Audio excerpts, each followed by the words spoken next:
How to delete search suggestion on X.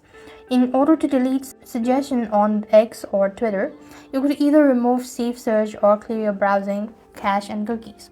First of all, you could actually go to your saved search. You may need to tap on a saved. First of all, open the application or the Twitter application. And next thing, what you actually want to do is you simply want to go to a saved search. You may need to tap on the saved or familiar options. You could just go to the profile initials here and you could go and locate the save options. Or else, if you are unable to find it, so click on the initials from the top of the page, go to settings and support, go to settings and privacy, and here you could go ahead and look for the save search options. Sure to go ahead and locate or click on the gear icon once again, and you should be able to locate it over here. You are still able to see the suggestion, then you could also try clearing browsing cache on cookies. So first of all, you want to open the browser settings.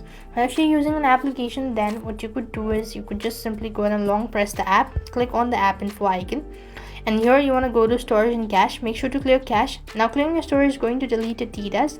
Now then you want to do that out, and next thing you also want to do is go to permission and make sure that contacts are disabled. This might also give you a search suggestion, so make sure to disable that out, and this should be able to help you out to delete search suggestion on Twitter X. I hope the video was helpful. Make sure to like, share and subscribe. Thank you for watching. See you in the next video.